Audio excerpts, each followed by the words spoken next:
Y diversos estudios muestran que una persona puede revisar su teléfono más de 200 veces al día, mientras que el tiempo promedio frente a pantallas supera las 6 horas diarias en muchos países. Ah, caray, así como lo escucharon. Y bueno, pues en este nuevo capítulo dedicado de la serie dedicada a la paz vamos a hablar precisamente de por qué un problema aparentemente tecnológico se ha convertido en un problema de paz. Y para esto está con nosotros el día de hoy Stephanie Torres, miembro del Consejo Quintana Rooense para la Construcción de la Paz y la Reconciliación, COCPARE. ¿Qué tal? Muy buenas tardes, mi querida Stephanie. Muy buenas tardes, Pati. Pues feliz de estar aquí con este tema tan importante Temazo, hoy. Así es. Y más con la encíclica que acaba recientemente de publicar el Papa León XIV, Magnificat Humanitas, que justamente nos hace un llamado a esto. Y fíjate ahorita que mencionabas las 6 horas que tenemos, que 6 horas que pasamos al día. Si te das cuenta, de 24 horas, 6 se las dedicamos al teléfono. ¿Sabes qué pasa? Es que uno ni cuenta se da. Ni cuenta se da. Es como automático. Exactamente. Y entonces, bueno, eso sería, claro, una sobrecarga digital. ¿O qué entendemos por una sobrecarga digital? Pues justo eso, Pati, fíjate, es la sobreexposición o la exposición constante a la información, mensajes, noticias, videos, imágenes, redes sociales, etcétera. Todo. El teléfono está hecho de tal manera para tenernos ahí esclavizados porque tiene una serie de premios recompensa, un mensaje, un like, un me gusta, un compartido. Un jueguito. Es un jueguito. Un trabajo. Exactamente, y funciona en el cerebro como una droga, por eso estamos ahí constantemente en el teléfono y al final del día nos vamos dando cuenta que pasamos más de 6 horas en el teléfono y entonces para nuestros proyectos personales de superación, ya sea los propósitos de año nuevo, ¿no? Leer, ir a hacer ejercicio, meditar, estudiar, cumplir los propósitos, decimos no tengo tiempo, no me da tiempo en el día. Pues cuando vemos cuánto tiempo desperdiciamos y juntamos todo ese tiempo, 6 horas al día, Pati, es impresionante. Y entonces este problema no está solamente en el tiempo que pasamos en el teléfono o en la tecnología en sí, sino en vivir espacios, que no tenemos espacios de silencio. Entonces, cuando nuestra atención está permanentemente fragmentada, disminuye nuestra capacidad para escuchar, para reflexionar y convivir. Entonces una persona saturada suele reaccionar, imagínate, de por sí no tenemos muchas actividades que hacer, le quitamos 6 horas que pasamos al teléfono, por lo que tenemos es una sobrecarga. Y entonces nosotros emocionalmente pues reaccionamos con irritabilidad, de impaciencia y estrés, y entonces la paz comienza por una mente ordenada. Nosotros en nuestro interior estamos sobrecargados, pues entonces va a ser muy difícil que podamos pensar en construir un ambiente de paz. ¿Y por qué podemos decir que la sobrecarga digital también es un problema de paz? Fíjate, Pati, que la gente vive agotada. Mentalmente hay más dificultad para controlar las emociones, para dialogar, para resolver conflictos. Y en una sociedad con millones de personas permanentemente estresadas y sobresaturadas y además sobreestimuladas, difícilmente se puede construir relaciones sanas. Y acordemos que las relaciones no solamente, la paz no solo requiere la seguridad, sino también un equilibrio emocional y una capacidad de encuentro. Y yo creo que es justo esto lo que dice el Papa León en la encíclica, es que estamos perdiendo el encuentro humano, la parte de la dimensión humana, y esto es un gran peligro. Oye, dime una cosa, ¿qué ocurre con nuestro cerebro cuando recibimos, pues no sé, información durante todo el día? Porque además tú dices, bueno, es una importantísima herramienta para mi trabajo, pero ¿sabes qué? Termina tu trabajo y sigues con el teléfono. Exactamente. No se limita solamente al trabajo, sino también ya la llevamos a todos ámbitos de nuestra vida. Hay personas que para cualquier cosa, oye, ¿qué opinas del partido del fútbol de anoche? Utilizan ChatGPT y alguna inteligencia artificial para responderte y darte su opinión y su punto de vista. Y entonces, al estar nuestro cerebro de esta manera tan sobreestimulado, nuestro cerebro necesita alternar momentos de actividad con momentos de descanso. Sin embargo, las plataformas digitales están diseñadas, como te comentaba, para mantener nuestra atención el mayor tiempo posible y así estar estimulando. Esta estimulación va incrementando la fatiga mental. Fíjate, Pati, la fatiga mental y reduce nuestra concentración. Y aunque sientes que estás ocupado todo el día, realmente no hay tiempo dedicado o pocas horas verdaderamente efectivas ocupadas a cosas que nos den algún beneficio personal. Entonces, realmente es que estamos perdiendo el día y estamos perdiendo nuestra vida realmente. Entonces, estamos enfocados en algo como esclavizados en un mundo digital y estamos perdiendo de vista el construir la paz. Bueno, además esto debe de reflejarse en afectaciones a las relaciones familiares, porque además, digo, va uno a un restaurante, perdóname, un restaurante, y estás ahí sentada comiendo y te volteas a la otra mesa y en la mesa hay una familia de 5 personas y los 5 traen teléfono, el señor, la señora, los chavos, y dices, a ver, y ya cada quien en lo que espera su comida está viendo el teléfono y ni platican. Exactamente, ya no nos preocupamos por el otro, ya no nos preocupamos, ya no nos interesamos. De hecho, hace un par de años se hizo un estudio, una investigación donde se sentó una familia grande, abuelos, tíos, sí, primos, todos, y entonces empezaron a preguntarle, se tenían que les tenían que hacer una serie de preguntas sobre el otro, preguntas que podrías saber tan simples con una ligera convivencia. Ya ni te conoces. Exactamente. Entonces, ¿dónde se conocieron tus papás? Cosas que antes se contaban a la hora de la comida, como anécdotas, cosas así. Entonces empezaron a preguntar y la dinámica era en este estudio que se hizo, cuando te hagan una pregunta sobre alguien y si la puedes responder, te quedas, y si no la puedes responder, te tienes que levantar y asistir. Y fueron uno por uno eliminando y se fueron dando cuenta que no se conocían con cuestiones tan básicas. ¿Cuál es tu materia de la escuela favorita? ¿Qué grupo de música te gusta? Con cuestiones, Pati, tan básicas, y tú vas viendo, porque esto fue un estudio grabado, las reacciones de la gente cuando empezaban a darse cuenta que no conocían a su propia familia. Y al final... Hay que preguntarnos. Y al final se quedó uno solo, al último, al que ya no había nadie más que preguntarle. Entonces, después lo que hacen ya en el estudio, ahora se sientan y tenían que conversar, y ya hasta la gente hasta lloraba de felicidad de poderse darse cuenta de que no conocía a su familia. Claro. Y ahí en este momento conocerla. A ver, pero entonces dime una cosa, Stephanie. ¿Las redes sociales nos acercan o nos dividen? Porque, a ver, por otro lado también hay información bien importante. Así es, y también te pueden conectar, usándolas de manera correcta, claro, te pueden conectar puedes con hablar con la gente que vive en otro país. Exactamente, con tu familia, amigos, que seguirles la pista, a lo mejor incluso hasta tener reuniones virtuales con aquellas personas que hace mucho que no ves, etcétera. Entonces pueden hacer ambas cosas. Sin embargo, también hay que ver que en este documento del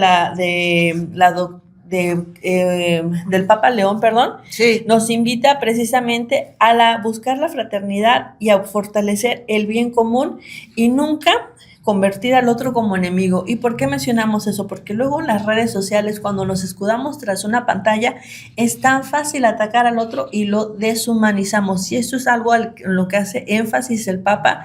Y yo creo que independientemente de la religión que profesemos, vale la pena leer esta encíclica, porque es un llamado de atención a la humanidad. Claro, ahora dime una cosa, ¿por qué sentimos esa necesidad de revisar constantemente el teléfono? Porque es como una droga, es como una necesidad. Así es, porque fueron hechas para buscar me gusta, una notificación, y busca el hábito de convertirse en una dependencia y permanecer unos minutos en la pantalla, scrollear, lo que se le conoce, ¿no? Entonces, es decir, ir pasando, y es una satisfacción automática. ¿Cómo influye la sobrecarga digital en nuestra forma de dialogar? Pues, Pati, ante este estímulo ya perdimos la paciencia, porque vivimos acostumbrados a respuestas inmediatas. Eso. ¿Qué nos enseña la encíclica del Papa León? Mira, Pati, yo creo que algo con lo que podemos subrayar esta encíclica es que nos recuerda que el progreso tecnológico debe estar siempre al servicio de la persona y del bien común, y advierte que ninguna innovación tiene el sentido si se termina debilitando la dignidad humana o dificultando el encuentro entre las personas. Y la tecnología debe ayudarnos a vivir mejor, no a vivir más distraídos ni más aislados. Es decir, la tecnología debe estar al servicio del hombre y no el hombre al servicio de la tecnología. Sí, no que te domine. Ahora dime una cosa, ¿se puede hacer algo para recuperar el equilibrio, Stephanie? Sí, yo creo que podemos aterrizarlo con pequeñas decisiones que producen grandes cambios. Establecer horarios sin pantallas, evaluar el teléfono. Claro. Evaluar el teléfono, el uso del teléfono durante estas comidas familiares, poner como una regla en la casa, en la familia, mientras la comida, aquí no hay pantallas, hay diálogo, no hay convivencia, y forzarnos a lo mejor, porque si ya estamos acostumbrados a estar conectados digitalmente todo el tiempo, pues a lo mejor empezar a desintoxicarnos al menos en estos espacios de convivencia, ¿no? Durante los reencuentros, durante las reuniones familiares en la mesa, empezar a poner esto en la casa de reglas de no pantallas o no teléfonos, apagar las notificaciones y dedicar un tiempo a disfrutar las lecturas. Entonces yo creo que organizarnos un poquito y designar tiempo, sí, un tiempo para pasar en redes sociales, pero un tiempo también para cumplir aquello que nos gusta a nosotros. Y quiero, fíjate, Pati, cerrar con esto.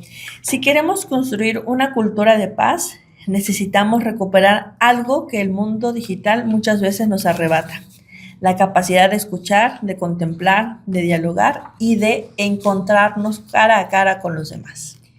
Híjole, qué duro, pero tienes toda la razón. Sí, es importante. Y de repente estamos todo el tiempo, ¿y por qué ya se me olvidan las cosas? ¿Y por qué no puedo fijarme atención? Pues claro, si todo el tiempo estamos en el teléfono esperando respuestas rápidas y nos hemos vuelto intolerantes, pues sí. Así es, por algo el Papa sacó su primera encíclica. Hay que hacer eso, precisamente, manejar los tiempos. Así es. Como cuando eran niños nos manejaban nuestros papás los tiempos de la televisión.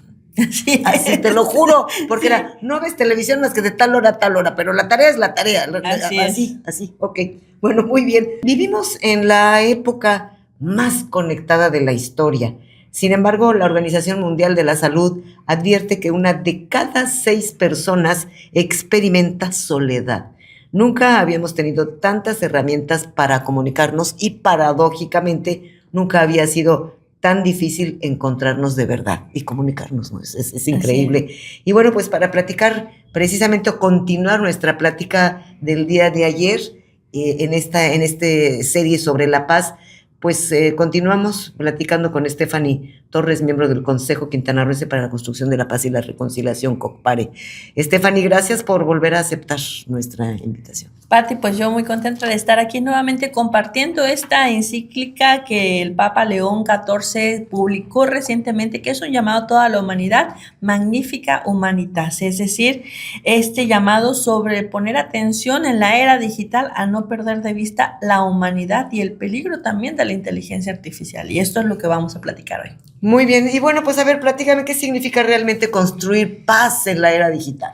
¿Se puede? Claro que sí se puede, Pati. Significa utilizar la tecnología, no es satanizarla ni alejarla, sino utilizarla para acercarnos, servir, educar, dialogar, y en lugar de permitir que se convierta en un instrumento de división y aislamiento, las redes, la inteligencia artificial y las plataformas digitales debemos utilizar. Son herramientas extraordinarias, pero que nunca sustituirán el encuentro humano. Esto es muy importante. Y la paz comienza cuando recordamos que detrás de cada perfil hay una persona con dignidad. Y esto parece muy obvio, Pati, pero ya cuando nos vamos a la práctica, a la vida real, vamos a leer, pasa una situación, un video, una noticia, un comentario, y nos vamos a los comentarios. A veces sí en torno de broma, de burla, pero ya nos deshumanizamos, ya ofendiendo, agrediendo, incluso desvalorando la dignidad o la vida de la otra persona, y nos olvidamos de este punto pero tan fácil, Pati. ¿Por qué el Papa insiste tanto en la dignidad humana cuando habla del desarrollo tecnológico? ¿Acaso es que la Iglesia no está de acuerdo con el progreso? Fíjate, Pati, esa es una excelente pregunta y algo que se ha venido a lo largo de los siglos pensando que la ciencia y la Iglesia está peleada, pero todo lo contrario. La Iglesia nunca ha estado en contra del progreso ni de la ciencia.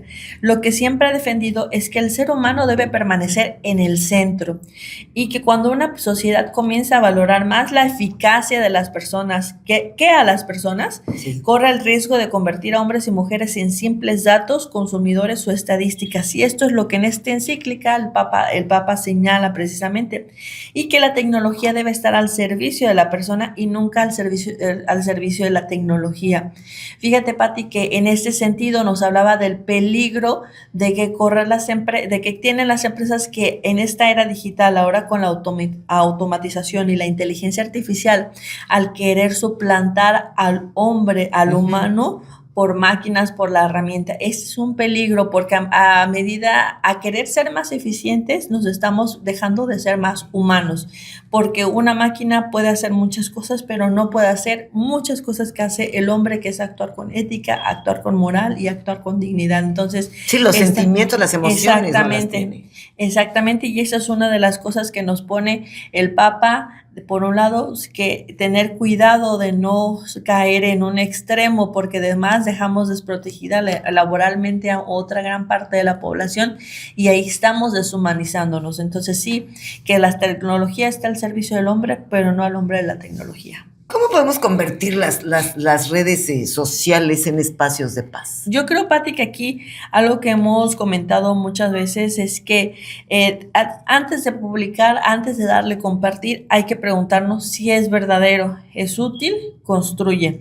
Sobre todo esto porque las fake news están a la orden del día y nosotros podemos ser agentes de paz en estas redes sociales cuando verificamos primeramente las fuentes y compartimos únicamente información que sea real, porque ahora con la inteligencia artificial tan fácil se puede manipular la información. Entonces yo creo que en vez solamente de ver había una foto o un video, hay que verificar la fuente de la información, y a veces también el silencio evita conflictos mayores que cualquier argumento. Luego encontramos publicaciones que no están en nuestra línea o que no va en nuestra línea de pensamiento, pues entonces en vez de entrar en una confrontación, a veces simplemente pasar de largo. Parecen cosas muy sencillas, Pati, pero son cosas en las que estamos metidos día a día y cómo podemos actuar. Bueno, además supongo que la verdad debe jugar un papel importantísimo en la construcción de la paz, ¿no?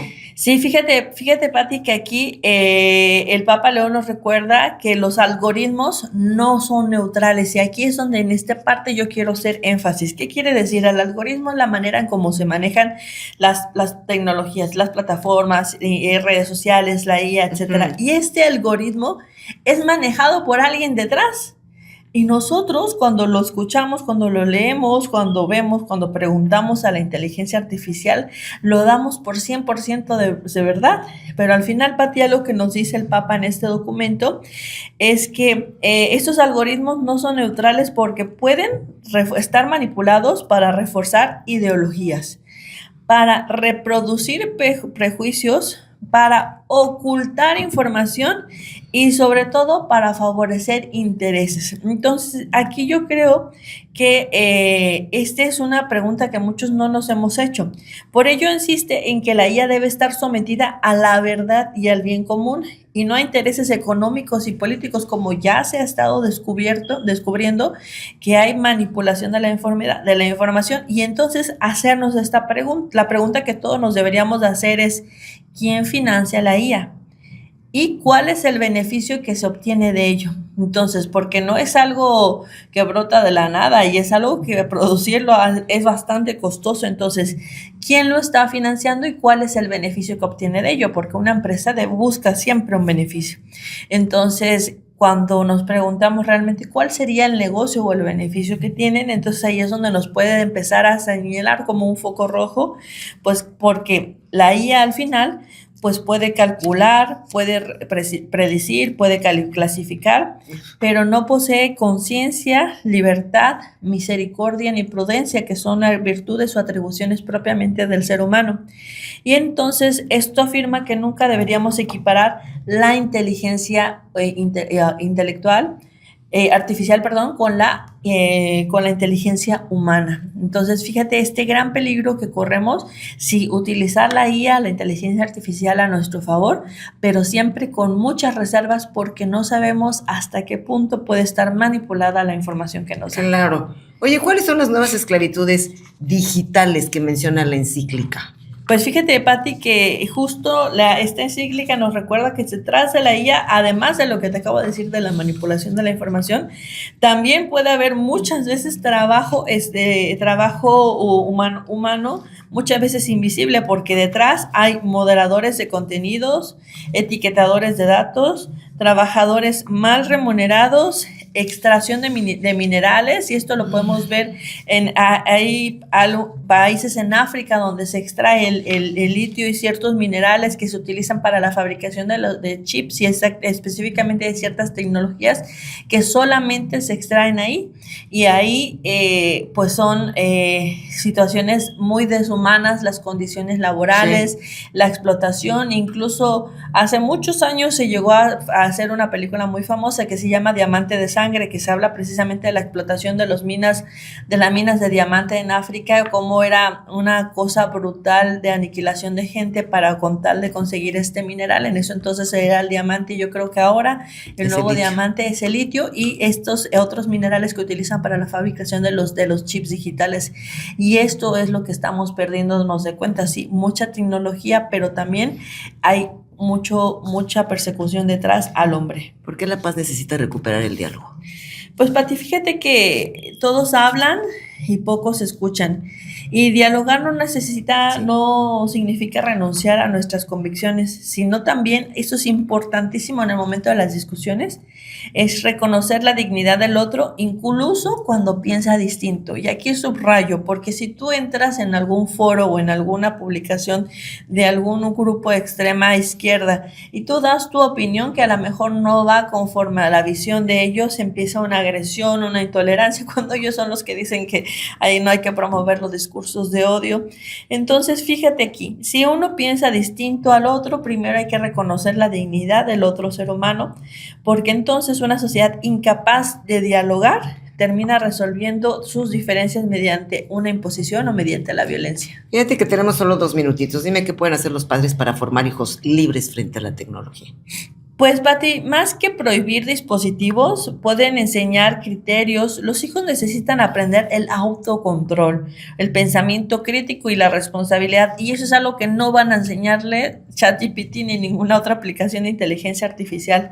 Entonces, el mejor filtro que existe es siendo una familia que conversa diariamente. Ya lo platicábamos ayer de restringir los tiempos de pantalla. Tú decías, no, nuestros papás antes nos restringían el tiempo, la televisión, claro. Ahora de la misma manera restringir los tiempos de pantalla y sobre todo fomentar un ambiente familiar de diálogo y de conocimiento, de conocerse en familia. Muy bien, ¿y el papel de los jóvenes en esta transformación? Yo creo que los jóvenes no son solamente consumidores de tecnología, sino también pueden convertirse en grandes transformadores. Ellos, los jóvenes, tienen la oportunidad de crear contenidos que inspiren, eduquen y promuevan la solidaridad y también la paz. Cierre.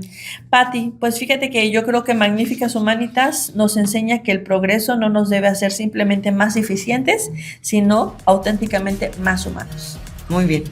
Pues muchísimas gracias, mi queridísima Stephanie Torres, miembro del Consejo Quintanarroense para la Construcción de la Paz y la Reconciliación, COCPARE. Muy interesante el tema, de verdad. Muy interesante, gracias. Gracias, nosotros vamos a un corte, regresamos, no se vayan.